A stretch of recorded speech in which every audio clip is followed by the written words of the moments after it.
अरे अरे बस करो, बहुत हो गया नहाना, अब घर चलते हैं, मुझे तो ठंड लगने लगी है। उसका इतना कहना था कि समायरा और नूर ने हाथों से ही उसके ऊपर पानी डालना शुरू कर दिया।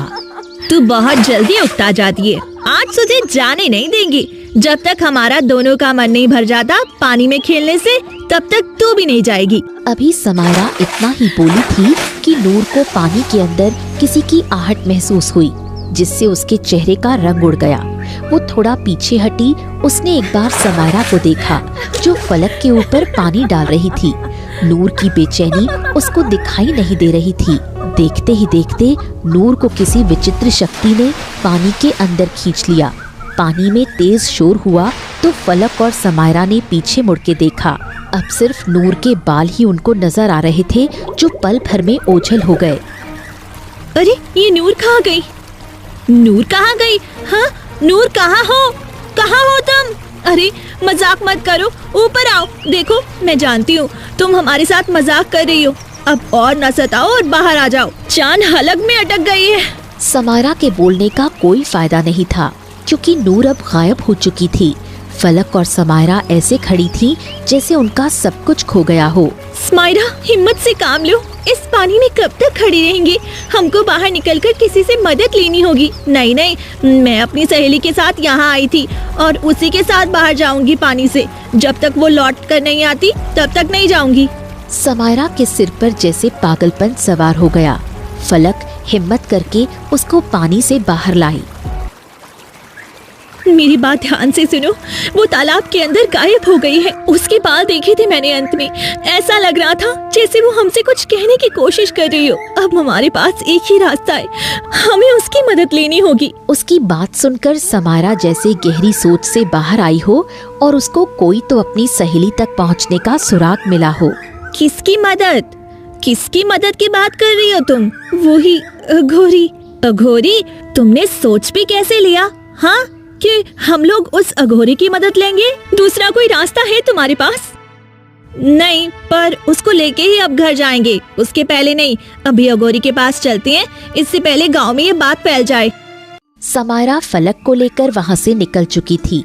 रास्ते में समायरा के पिता उन्हें मिले। अरे बेटा कहाँ जा रही हो तुम? अरे कब से तुमको ढूंढ रहे हैं। बेटा जी, खबर भी है आपको? क्या बोल के निकली थी आप घर से? याद है या फिर आपको याद दिलाएं हम?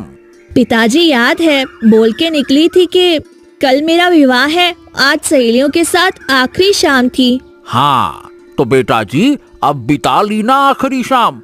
चलिए अब घर चलें। तू चाचा के साथ जा, ब्याह की तैयारी कर, नूर को मैं ढूंढ के लाती हूँ। तुम्हें अकेले नहीं जाने दे सकती, मैं भी चलूंगी। पर कैसे? कल ब्याह है तुम्हारा, घर वालों को, बाकी के लोगों को क्या जवाब दोगी? वो देख लेंगे। हाँ ये क्या बातें हो रही भाई खुसुर फुसुर। हाँ चलो घर चलो। और बेटी फलक तुम भी अपने घर जाओ, तुम्हारे पिता परेशान हो रहे होंगे। बलवंत समायरा को घर ले आता है और समायरा कुछ नहीं कर पाती। फलक गहरी सोच में डूब जाती है और समायरा को जाते हुए देखने लगती है। उसे कुछ भी अच्छा नहीं लग रहा था। वो जाकर उसी तालाब के किनारे बैठ गई जहाँ से नूर गायब हुई थी। अब मैं अकेले क्या करूं? क्या कूद जाऊं इस तालाब में? या तो अपनी सहेली को ढूंढ कर ले आऊंगी या फिर कूद के मर जाऊंगी। वो जैसे ही कूदने वाली थी तभी किसी ने उसका हाथ पकड़कर खींच लिया। तालाब में कूदेंगे तो साथ में कूदेंगे। अघोरी ने कहा था ये कुंड तालाब है, अब इसके अंदर जाना ही होगा। तुम क्यों आ गई? कल बारात दरवाजे पे खड़ी होगी, क्या जवाब देंगे तेरे घर वाले उनको? वो देख लेंगे बाद में। सुबह तक हम कुंड तालाब से बाहर आ जाएंगे। अब आंखें बंद कर और लगा दे जान की बाजी। दोनों सहेलियां हाथ पकड़ती हैं और तालाब में कूद जाती हैं। नीचे जाते जाते उनकी सांसें अटक जाती हैं। उस अघोरी ने झूठ कहा था, ये कुंड तालाब है। कोई कुंड तालाब नहीं है ये, यहाँ सिर्फ पानी है। अब हम मरने वाले हैं, ईश्वर को याद करते हैं। मरना ही तो था, विवाह कर लेती। तेरी आखिरी ख्वाहिश तो पूरी हो जाती ना विवाह करने की। पानी से लड़ते लड़ते वो पानी के बिल्कुल नीचे चली जाती है और उनका शरीर नीचे बैठ जाता है। तभी एक तेज रोशनी चमकती है। रोशनी के अंदर एक बड़ा सा साफ सुथरा किले जैसा घर था। ये क्या, पानी के अंदर दूसरी दुनिया? ये कैसे हो सकता है? क्या सच में ये कुंड लोग हैं? इसका मतलब हमारी नूर जिंदा है और इसी घर में है। चलो जल्दी चलो, अंदर जाके देखते हैं। दोनों तेजी से उस किले के अंदर चली गईं। वहां जाकर देखा एक आदमी जिसने काला नकाब लगाया हुआ था सामने आया। ओह, तो तुम लोग नूर को ढूंढने आई हो ना धरती लोक से? हाँ, आपको कैसे पता? और आप कौन है? क्या आपको पता है हमारी सहेली कहाँ है? वो इसी दुनिया में रुकी हुई है ना? मेरे साथ आओ। दोनों को थोड़ा सा तो विचित्र लग रहा था ये आदमी, परंतु उसके पीछे जाने के सिवा उसके पास कोई दूसरा रास्ता नहीं था, इसलिए चुपचाप दोनों उसके साथ चली जाती हैं। अंदर जाकर रहबर उनको एक कक्ष में ले जाता है और आगे से दरवाजा बंद कर देता है। दरवाजा बंद होते ही उस कक्ष में इतना अंधेरा हो जाता है जैसे किसी एक भी छेद से कोई रोशनी ना आ रही हो। इस अंधेरे को देखकर फलक जोर से चीखती है। कौन हो तुम? बाहर निकालो हमें यहाँ से। अरे तुम चाहते क्या हो हमसे? हमारी सहेली को तुमने कहाँ रखा है? क्या मकसद है तुम्हारा? बताओ, बचाओ हमें कोई, बाहर निकालो हमें। वो चीखती रही परंतु रहबर की तरफ से कोई जवाब नहीं आया। फलक का सर चकराने लगा। अंधेरा इतना था कि समायरा भी फलक को और फलक समायरा को देख नहीं पा रही थी। फलक, हिम्मत से काम लो, हमारा मकसद नेक है और इन लोगों से हम हार नहीं सकते। ये हमें तोड़ना चाहते हैं, हमको टूटना नहीं है। मेरा दम घुट रहा है, मुझे सांस नहीं आ रही है। इतना बोलते ही फलक मूर्छित होकर जमीन पर गिर गई। उसके गिरने की आवाज से समायरा अंधेरे में उसको ढूंढने लगी। फलक, कुछ नहीं होगा, हिम्मत रखो, मैं आ रही हूँ तुम्हारे पास। समायरा टटोल टटोल कर फलक के पास पहुंची और फलक के सिर को सहलाने लगी। फलक, देखना, लोग कहते हैं अंधेरे के बाद रोशनी आती है, हमें बस उस रोशनी को ढूंढना है। समायरा ने बहुत प्रयास किया वहां से निकलने का, परंतु निकल नहीं पाई। बाहर आओ, तुमको मालकिन ने बुलाया है, आओ। मालकिन? ये मालकिन कौन है? रहबर ने कोई जवाब नहीं दिया। समायरा ने फलक को सहारा दिया और दोनों गिरते पड़ते हालात में बाहर आ गईं। बाहर की रोशनी कम ही थी, फिर भी कम रोशनी देखकर ही उनकी आंखें चौंधिया गईं और जब पूरी आंखें खोलीं तो दोनों को अपनी आंखों पर यकीन नहीं हुआ। नूर एक बड़े से सिंहासन पर बैठी थी। फलक, देखना, हमारी सहेली मिल गई।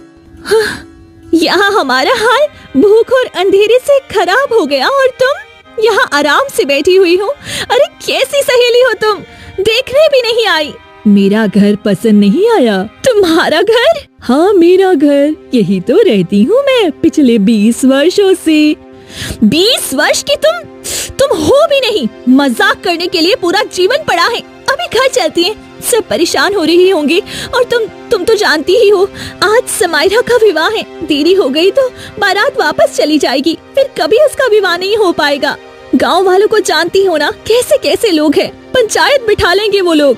फलक की बात से नूर को कुछ फर्क नहीं पड़ा तो अमायरा को गुस्सा आया। वो फलक को वहीं छोड़ नूर के पास आकर खड़ी हो गई और उसको खींचते हुए बोली, नूर, बहुत हो गया मजाक, चल गांव चलते हैं। मुझे डर लग रहा है, क्या जवाब दूंगी बाकी के लोगों को। समायरा ने जैसे ही नूर का हाथ पकड़ा, नूर ने उसको जोर से धक्का दिया जिससे अमायरा दूर जा गिरी। तुम दोनों पागल हो जो मेरे पीछे यहाँ तक चली आई। अरे मूर्खो, इतना नहीं समझ पाई? ये मेरी एक चाल थी तुमको यहाँ लाने की, और देखो तुम मेरे जाल में फंस गई। मुझे तो ये समझ ही नहीं आ रहा, तुम इतनी मूर्ख कैसे हो सकती हो? क्या कहना चाहती हो? साफ साफ कह दो, क्योंकि कल से अब तक भूख और अंधेरे ने और इस सुनसान जगह ने दिल को शमशान जैसा बना दिया है। एक रात यहाँ रहने के बाद समझ आ गया है, यहाँ कुछ तो बड़ा रहस्य है। अब शुरुआत तुम ही कर लो। मेरा सच जानना चाहती हो ना? तो सुनो, मैं तुम्हारी सहेली नहीं थी और तुम यहाँ तक आ सको इसीलिए तुमको सहेली बनाया, ताकि समय आने पे तुमको यहाँ कैद कर सकूं। वैसे मूर्खता की हद होती है। 2 साल मेरी सहेली बनी रही, आज तक कभी ये भी नहीं पूछा कि मेरा परिवार कहाँ है और मैं तुम्हारे घर क्यों नहीं जाती? जहाँ तक मेरा अंदाजा है, गांव की सहेली एक दूसरे के घर आती जाती रहती है ना? क्योंकि तुम बोलती थी दोस्ती बस घर के अंदर तक नहीं जाएगी। अब मुझे समझ में आ रहा है तुम ये सब क्यों बोलती थी। अब मैं सच्चाई जानना चाहती हूँ। बोलो, क्या रहस्य है तुम्हारा? क्या सच में तुम मेरी सच्चाई जानना चाहती हो? हाँ, ये बात 20 वर्ष पहले की है। माँ, कहाँ हो आप? देखो ना, बाहर कोई आपको बुला रहा है। अरे बेटा, कौन है? अंदर बुला लो। वो हमारा पड़ोसी है ना, उनके यहाँ कल विवाह है, जिसके लिए आपने मुझे लाल चुन्नी और पीला लहंगा बना के दिया। वो लोग आए हैं। अच्छा, तो बस विवाह का न्योता देने आए होंगे। नहीं माँ, वो आपसे कुछ बात करना चाहती हैं। मैं देखती हूँ। सावित्री उठकर बाहर चली गई। दरवाजे पर मोहनदास खड़े थे। बहन जी, एक जरूरी बात करनी थी आपसे। आपको तो पता ही है, परसों मेरे बेटे का विवाह था, परंतु अचानक लड़की बीमार पड़ गई और मर गई। अंदर आओ। सावित्री मोहनदास को अंदर बुलाकर लाई। परंतु अचानक लड़की बीमार पड़ गई और मर गई। हे ईश्वर, ये कैसे हो गया? देखो बहन जी, बीमारी, जिंदगी और मौत, ये तो ऊपर वाले के हाथ में है। अब गांव वाले तो यही कह रहे हैं कि विवाह में सुख नहीं लिखा था, इसीलिए लड़की मर गई। गलत जगह विवाह होने से बेहतर है कि इंसान मर जाए। कई घरों में हम अपने पुत्र का रिश्ता लेकर गए, परंतु कोई भी मान नहीं रहा विवाह के लिए। इस गांव में सबसे ज्यादा तो नहीं, पर अच्छे लोगों में हम आते हैं। हाँ, सही कह रहे हो। तुम लोग तो बहुत जमीन वाले हो। फिर क्यों कोई अपनी बेटी नहीं देना चाहता आपके घर में? पता नहीं, इसीलिए मैं आपके घर आया हूँ। क्या आप नूर का विवाह मेरे पुत्र से करेंगी? क्योंकि मैं आपको जानता हूँ, आप पुरानी बातों को नहीं मानती। आप पे कोई जोर जबरदस्ती नहीं है। आप चाहे तो मना भी कर सकती हैं, परंतु मैं चाहता हूँ कि मेरे पुत्र का विवाह उसी मुहूर्त में हो जो तय हुआ था, और मेरा पुत्र भी होने वाली पत्नी के अचानक मरने से सदमे में आ गया है। उसको भी गम भुलाने में आसानी होगी। इसमें सोचने समझने वाली कोई बात नहीं है। मैं इस विवाह के लिए तैयार हूँ। मेरी नूर ऐसे तो लाखों में एक है, परंतु श्याम भी बहुत सुंदर और अच्छा नेक लड़का है। हम इस विवाह के लिए तैयार हैं। और इस तरह नूर और श्याम का विवाह हुआ। 4 साल बीत गए। एक दिन नूर अपने घर में बैठी श्याम की प्रतीक्षा कर रही थी। तभी श्याम का दोस्त बलवंत वहाँ आया। अरे भाभी, आप अपने घर का रास्ता भूल गई हैं क्या? बिल्कुल सामने घर है और कभी घर भी नहीं जाती हैं। आपकी माँ बोल रही थी एक दिन मेरी पत्नी से। क्या बताऊं भैया, श्याम जी देर से घर लौटते हैं, सुबह सुबह निकल जाते हैं, घर में कोई नहीं होता है। इतनी बड़ी हवेली है, अब मैं घर जाऊं तो इस घर में कौन रहेगा? वैसे एक बात तो है, आपकी किस्मत बदल गई है। इतने बड़े घर की बहू बन गई। आपके यहाँ तो अनाज भी 6 महीने का 12 महीने खाना पड़ता था। सच कह रहा हूँ ना? नूर को ये सारी बातें अच्छी नहीं लगी, फिर भी उसने कुछ नहीं कहा। वैसे भाभी, आपके दिल में कभी ख्याल नहीं आता कि इतने सारे पैसे लेकर कहीं भाग जाएं? अरे ये मेरे पति हैं, मैं उनके पैसे लेकर कहाँ भागूं? उनका जो है वह मेरा अपना ही है, मेरे अलावा उनका कोई भी नहीं है। बाबूजी भी जब से गए हैं तब से सारी जिम्मेदारी इन्हीं के ऊपर आ गई है। बलवंत वहाँ से चला गया और घर आकर अपने छोटे भाई सोहम से सारी बात कही। क्या कहना चाहते हो? साफ साफ कहो आप। अरे सोचा था कि नूर से विवाह करूंगा, पर नूर की माँ ने सही जगह हाथ मार लिया। समय से पहले ही श्याम से उसका विवाह कर दिया। अरे जब तक हम खाने कमाने लायक हुए तब तक श्याम ने बाजी मार ली। नूर, अरे नूर जैसा उसका नाम है ना, उससे भी कहीं ज्यादा नूर है उसके चेहरे पे। हमारी पत्नी तो ऐसी लगती है उसके सामने जैसे नौकरानी हो। अरे भाई देखो, जिसके पास जैसा धन वैसी तकदीर। अब जितना हमारा काम है, ऐसी हमें पत्नी मिल गई और वैसे भी माँ मेरा विवाह करने को बोलती थी नूर से। आप क्यों इतना जल रहे हो? मुझे तो कोई फर्क नहीं पड़ा नूर से, उसके विवाह से, उसके पति से। आपको क्यों इतना पड़ रहा है? अरे देख, तेरा विवाह करने का माँ बोलती थी, बड़ा मैं था, इसीलिए विवाह के बारे में कि नूर से मेरा विवाह हो जाए मैं ही सोचता था। मैंने ही सपने पाल के बैठे थे, क्या कहूँ मैं। बलवंत अजीब सा मुंह बनाकर बाहर की ओर चला गया। वो अपनी जलन को छुपा नहीं पाया। कुछ तो चल रहा था उसके मन में। वो चलते चलते घर के बाहर आ गया और एक जगह बैठ गया। ये नफरत की आग इतनी जल क्यों रही है? मेरे मन में ऐसा लग रहा है कि मैं क्या कर डालूं। अरे जिस लड़की को पसंद किया उसी का विवाह बिल्कुल घर के सामने हो गया। दूर होता तो उसकी खुशी से फर्क नहीं पड़ता, आंखों के सामने अपने प्यार को किसी और के बाहों में किसी और के साथ। तभी उसकी नजर शाम पर पड़ी, जो बड़े सुकून से घर की ओर जा रहा था। ये होता है सुकून। हाँ, जब पैसा और पत्नी दोनों अच्छे हों तो मर्द के चेहरे पर सुकून उभर ही आता है।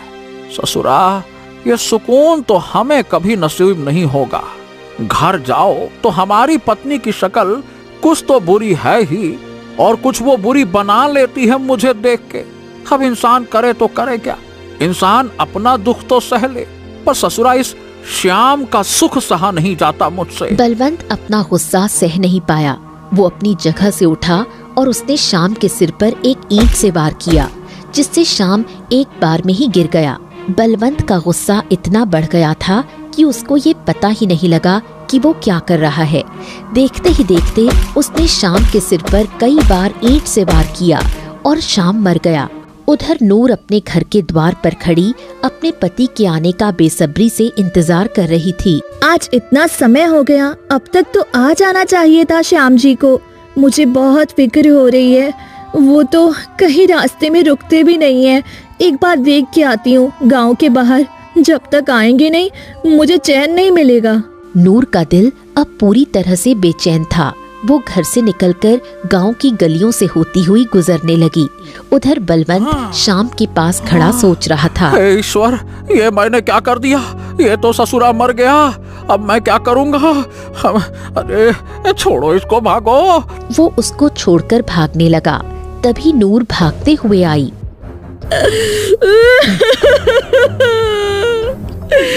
बलवंत, तुमने मेरे पति को मार डाला। अरे ससुरा श्याम तो मारा गया, नूर ने भी देख लिया। अब तो ये मुझे सजा दिला कर रहेगी। अब मैं क्या करूं, क्या करूं, क्या करूं, क्या करूं? ऐसा नहीं हो सकता। आप मुझे छोड़ के नहीं जा सकते। मैं आपको खो नहीं सकती। आपके सिवा मेरा दुनिया में कोई भी नहीं है। मेरा सुहाग गुजर नहीं सकता। उठिए, उठिए। उठिए। हाँ, अभी ये जब तक अपने विलाप में है तब तक तो ठीक है। जब ये होश में आएगी तो मुझे सजा जरूर दिलाएगी। इसका कुछ ना कुछ तो करना पड़ेगा, करना पड़ेगा। क्या करूं, क्या करूं, क्या करूं? वो भागकर सोहम के घर आया। हाँ, सोहम! अरे सोहम, दरवाजा खोल! अरे सोहम, दरवाजा खोल! अरे कौन है इतनी रात को? अरे दरवाजा खोल जल्दी से, आवाज मत कर, जल्दी आ। क्या हुआ भैया? आप इतने घबराए हुए क्यों हो? मैंने श्याम का खून कर दिया। क्या? क्यों? ये आपने क्यों किया भाई? समय नहीं है मेरे पास। जल्दी चल, इससे पहले कि सुबह हो जाए और लोग जाग जाएं। मेरे साथ चल। अरे तो मैं कहाँ जाऊं? नूर ने मुझे अपने पति का खून करते हुए देख लिया है। वो मुझे सजा जरूर दिलाएगी। इससे पहले कि वो होश में आ जाए हमें उसको रास्ते से हटाना होगा। क्या बात करते हो भैया? एक खून के ऊपर से एक और खून? आसान है क्या ये सब? हलवा है क्या? आप कर सकते हो, मैं किसी का खून नहीं कर सकता। दिमाग खराब है क्या?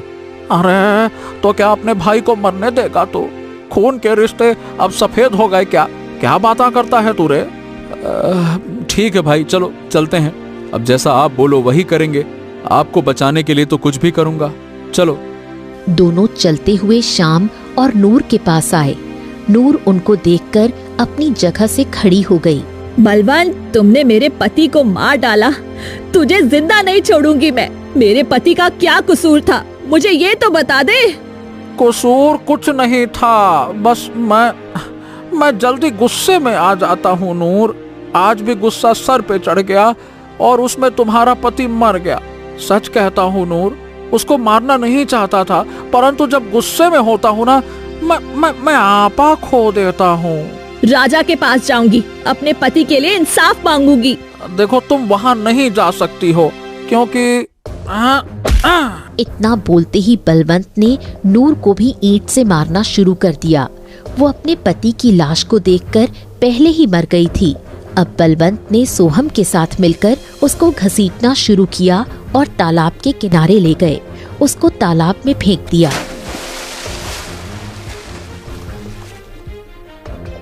भाई ये मर तो गई होगी ना, पक्का है? अरे इतनी ईंट में तो उसके पति ने दम तोड़ दिया, फिर ये किस खेत की मूली है? ये तो एक लड़की थी। अब एक काम कर, उसके पति की लाश को भी इसी तालाब में डाल देते हैं। उसकी आंखें बंद हो गईं। वो गिरती जा रही थी। गिरते गिरते वो कुंड लोक के किले के द्वार के पास आकर गिरी। उसके गिरते ही एक बूढ़ी औरत दौड़ कर आई। उस बूढ़ी ने देखा नूर के शरीर में कुछ ही सांस बाकी थी। उसका शरीर पूरी तरह टूट चुका था। कुछ जीने की आस भी खत्म हो गई थी और कुछ वो जीना भी नहीं चाहती थी। मुझे इसको बचाना होगा। बुढ़िया नूर को किले के अंदर ले गई और उसके जख्मों पर लेप लगाया, परंतु नूर की हालत बहुत नाजुक थी। अब मुझे अपनी शक्ति का प्रयोग करना होगा। कोई इंसान अधूरी आरज़ू लेके मर जाए तो उसकी आत्मा सुकून नहीं पाती, और ये इस दुनिया में आई है तो जरूर किसी मकसद से आई है। इस तालाब में ना जाने कितने लोग गिरते हैं, यहाँ तक आज तक कोई नहीं आया। बुढ़िया ने आंखें बंद की और कुछ पढ़ने लगी। उसके पढ़ते ही कुछ अक्षर हवा में घूमने लगे और वो अक्षर नूर के जिस्म में समा गए। जो नूर आंख नहीं खोल पा रही थी, उसके जख्म पल भर में गायब हो गए और वो उठकर बैठ गई। कहाँ हूँ मैं? आप कौन है? क्या मैं मर गई या जिंदा हूँ? तेरी मिली हुई जिंदगी के कुछ पल बचे हैं। मैंने तुझे जादुई शक्ति से जोड़ दिया है। अब तू जिंदा रहेगी। जब तक तू चाहे तब तक तेरी जिंदगी चलेगी। तेरी जिंदगी के दिन आज से रुक गए। ना तुझे गर्मी लगेगी, ना तुझे सर्दी लगेगी, और ना ही तेरी जिंदगी बढ़ेगी। जब तक मैं चाहूँ, मतलब तेरी उम्र आज यही रुक गई। तू 20 वर्ष की है ना, हमेशा 20 वर्ष की ही रहेगी। और आज से तुझे तेरी अच्छाइयाँ छोड़ के तुझे मेरी इस काली दुनिया में रहना होगा। यहाँ दुनिया जैसा तो नहीं है, रोशनी, सुंदरता और स्नेह, नफरत, परंतु शक्ति है जिससे जो चाहे तो छीन सकती है। अब मुझे रोशनी में रहकर भी क्या करना है? मेरी जिंदगी की रोशनी मेरे पति के साथ खत्म हो गई। अब से मेरा एक ही मकसद है, उस बलवंत का अंत। और उसके बाद मैं इस अंधेरी जगह की मालकिन बन गई और धरती पे आ गई। तुम लोग से दोस्ती की ताकि तुम्हारे दोनों के पिता को वो दर्द दे सकूं जो उसने मुझे दिया था। संतान का दुख सबसे बढ़कर होता है। तुम दोनों को मैं यहाँ इसीलिए लाई ताकि तुम भी वो कह सको जो मैंने 20 साल कहा। पिताजी ने ये सब किया तुम्हारे साथ, तो 20 वर्ष तुम इस अंधेरे में रह रही हो। हमारी एक रात में इतनी खराब हालत हो गई तो तुम्हारा क्या ही हाल हुआ होगा। मुझे ये कहते हुए शर्म आ रही है। सोहम, मेरे पिताजी, अब हम इससे आगे क्या कहें? तुम चाहो तो हमें अभी के अभी मार सकती हो, परंतु क्या पिताजी को एहसास भी है जो उन्होंने नूर के साथ किया है?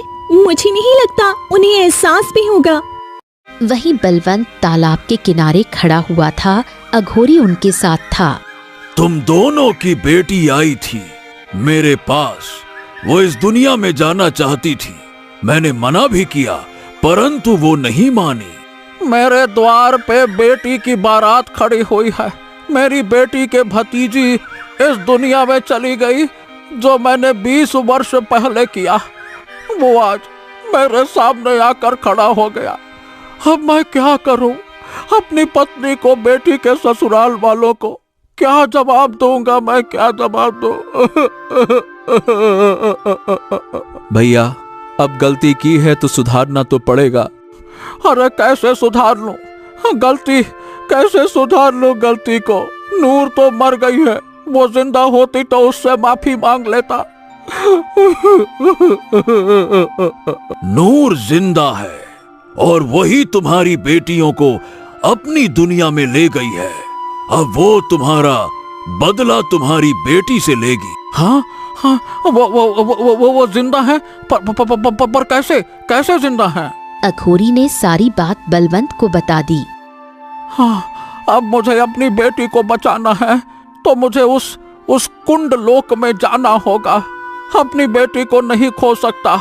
नूर से माफी मांग लूंगा, वो बहुत अच्छी है, उसका दिल बड़ा है, वो मुझे माफ कर देगी। मैं भी आपके साथ चलता हूँ, मेरी भी बेटी वहीं पे है।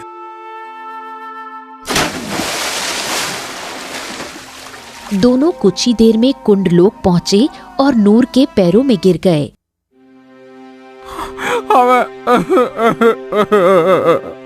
हमें माफ कर दो, हमें माफ कर दो। हमसे गलती हो गई थी, जो हमने किया वो जानबूझ के नहीं किया। बलवंत को अपने पाँव में झुका देख नूर को वो 20 वर्ष याद आ गए। एक एक पल कैसे जिए थे उसने ये दिन। वो गहरी सोच में थी। तभी बलवंत ने नूर के पैरों को खींचकर उसको गिरा दिया और उसके बाल पकड़कर बोला, अरे तुझे क्या लगा कि तू उस दिन जिंदा बच जाएगी और मेरी बेटियों को यहाँ ले आएगी और मैं तेरे पाँव में बैठ के भीख मांगूंगा? नहीं, मुझे पता था कि तू कितना घटिया इंसान है। जो तूने किया उसका तुझे अफसोस नहीं, खुशी होगी। आज तो तेरा अंत होगा। बलवंत ने उसका मुंह भींचने की कोशिश की। तभी समायरा ने रहबर से तलवार ली और उसी तलवार से अपने बाप का गला काट दिया और खुद भी घुटनों के बल बैठ गई। मैंने एक बेटी का फर्ज तो नहीं निभाया, परंतु एक इंसान का होने का फर्ज निभा लिया है। नूर, तुम्हारे साथ जो हुआ वो मैं लौटा नहीं सकती, परंतु आज से सारी जिंदगी इसी अंधेरे में रहूंगी और खुद को सजा दूंगी, ये सोच के कि जैसा कोई करता है उसका बदला इसी जन्म में उसकी संतान चुकाती है। 20 वर्ष में मैं भी बुरी तरह टूट चुकी हूँ, हर गम को सहते हुए। इन कुछ दिनों में तुमने मुझे सहेली का प्यार दिया, वो प्यार अपने साथ ले जाना चाहती हूँ और इससे मुक्ति पाना चाहती हूँ। अब अपने पति से मिलना चाहती हूँ। नूर ने वही मंत्र पढ़े जो बुढ़िया ने पढ़े थे और धीरे धीरे उसके अंदर से वो अक्षर निकल गए और नूर ने दम तोड़ दिया। उसकी दुनिया खत्म हो गई। सोहम, फलक और समायरा तालाब के बाहर धरती पर आ गए। अचानक हम यहाँ कैसे आ गए? वो दुनिया उस बुढ़िया ने नूर को दे दी थी। अब नूर ने खुद के लिए मौत को चुना, जिससे वो दुनिया खत्म हो गई और हम बाहर आ गए। बेटियों, मुझे माफ कर दो। मैं सही बताऊं, मैं भैया की बात में आ गया था। फलक और समायरा जैसे सोहम की बात सुन ही नहीं रही थी। उनकी आंखें उसी तालाब में नूर को ढूंढ रही थी, जैसे उनकी पूरी दुनिया उसी तालाब में खत्म हो गई हो। उनकी आंखों से आंसू बह रहे थे।